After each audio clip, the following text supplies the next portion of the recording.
একদিকে চাকরিহারাদের ধর্ণা বিকাশ ভবনের সামনে, আর অন্যদিকে চাকরি প্রার্থীদের বিক্ষোভ কলেজ স্কোয়ারে ধর্ণায় টেট উত্তীর্ণরা।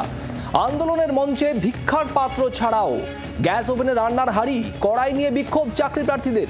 কলেজ স্কোয়ারের ছবি, সেখানে টেট উত্তীর্ণরা চাকরির দাবিতে ধর্ণায়।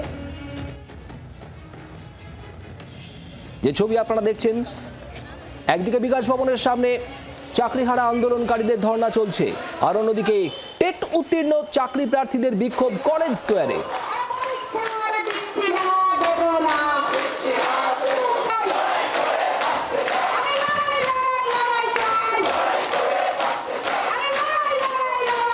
দুই ছবি আপনারা দেখছেন একই সঙ্গে, একদিকে বিকাশ ভবন, অন্যদিকে কলেজ স্কোয়ারের ছবি।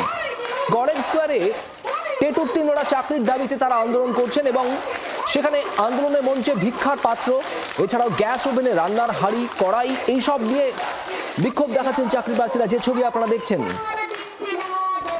2022 টেট উত্তীর্ণদের চাকরির দাবিতে এই আন্দোলন কলেজ স্কোয়ারে। অয়ন শর্মা আমাদের প্রতিনিধি সেখান থেকে রয়েছেন সরাসরি। অয়ন, কি বক্তব্য এই টেট উত্তীর্ণদের, আজ কি দাবিতে পথে নেমেছেন তারা?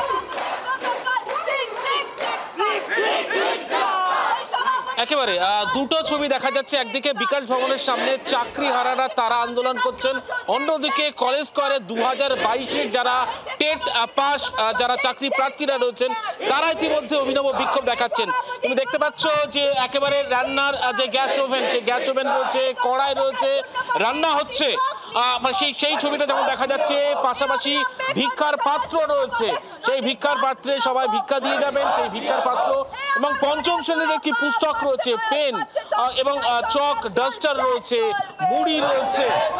মুখ্যমন্ত্রীর অনুপ্রেরণায় বেকার মেলা এমনটাই বলা হচ্ছে। এবং পাশাপাশি আরো একটা জিনিস তোমাকে দেখায়, দেখো, রিপ বেঙ্গল এডুকেশন, অর্থাৎ বাংলার শিক্ষার একেবারে মৃত্যু হয়েছে, নোটিশ বোর্ড রয়েছে। এমনই ভাবে একাধিক ছবি ইতিমধ্যেই এই ধর্ণা মঞ্চ 2022-এর যে টেট চাকরি এই মঞ্চ থেকে দেখা যায়। আমি কথা বলবো যারা রয়েছেন, আজকে আপনারা এখানে যে ধর্ণা কর্মসূচি চালাচ্ছেন, কি দাবি? আজকে আমাদের ধর্ণা কর্মসূচির দ্বিতীয় দিন, কলকাতা হাইকোর্টের অর্ডারের হচ্ছে। আমাদের দাবি ইন্টারভিউ নোটিশ। 2022 সালের প্রাথমিক টেট হয়েছিল, প্রাথমিক শিক্ষা পর্ষদ সভাপতি বলেছিলেন এবার থেকে বছরে 2বার নিয়োগ, কোনো টেট পাস বসে থাকবে না, কিন্তু আজ পর্যন্ত আমরা সুযোগটুকু পাইনি। আমরা মুখ্যমন্ত্রীর হস্তক্ষেপ চাইছি যে আমাদের ইন্টারভিউটা ব্যবস্থা করার জন্য। এভাবে একেবারে বিকাশ ভবনের সামনে যেভাবে পুলিশের আক্রমণ দেখেছেন, লাঠিচার্জ দেখেছেন, মনে হচ্ছেন সেই জায়গা থেকে সরকার সদার্থক ভাবনা নিতে পারে আপনাদের? আমরা একেবারে বুঝতে পারছি না সরকারের সদিচ্ছা। গতকাল বিকাশ ভবনে চাকরিহারারা গেছে, কিন্তু আগামী দিনে যখন প্রাথমিক চাকরি প্রার্থীরা যখন প্রাথমিক শিক্ষা পর্ষদে যাবে তখন কিন্তু কিছু বলা যাবে না। আমরাও কিন্তু ঢুকবো প্রাথমিক শিক্ষা পর্ষদে। আমি কথা বলবো যারা এই গ্যাস ওভেনে রান্না করছেন, সেই দিদির সঙ্গে কথা বলে। দিদি, এখানে গ্যাস ওভেন রয়েছে, রান্না, মানে সরকার আমাদের বলেছে চপ ভাজতে, যে চপ শিল্প করুন, কাশফুলের শিল্প করুন, আপনাদের কর্মসংস্থান হবে। উনি তো বেকার ছেলে মেয়েদের যারা সত্যি টেট পাস করে উত্তীর্ণ হয়ে বসে আছে তাদের তো নিয়োগের জন্য ওনার কোনো দাবি নেই, ওনার কোনো প্রতিশ্রুতি নেই আমাদের জন্য। তা আমাদের তো সংস্থান করতে হবে, আমাদের তো কর্মসংস্থানের ব্যবস্থা করতে হবে। তাই জন্যই আজকে আমরা এই গ্যাস এনে এই প্রতীকী ব্যবস্থা করেছি রান্নার, আমরা আমাদের কর্মসংস্থানের ব্যবস্থা করেছি। এইভাবেই আমরা আমাদের জীবন গুজার করতে, কারণ আমরা মাননীয়কে বলছি আপনি ভাতা বন্ধ করুন, আপনি আমাদের নিয়োগ দিন, আমরা শুধু নিয়োগটুকু চাই।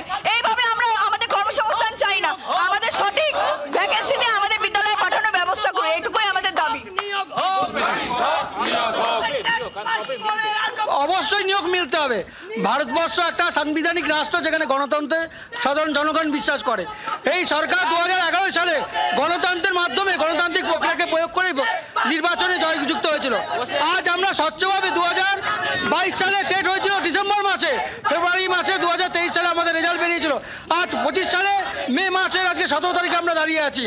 আমরা নিশ্চিত গণতন্ত্রের চতুর্থ স্তম্ভ স্পষ্ট বোঝা যাচ্ছে অয়ন, অর্থাৎ আন্দোলনকারীরা বলছেন 2022-এ স্বচ্ছভাবে পরীক্ষা হয়েছে এবং সেখানে টেট উত্তীর্ণ হওয়ার পরেও তারা নিয়োগ পাননি এখনো পর্যন্ত।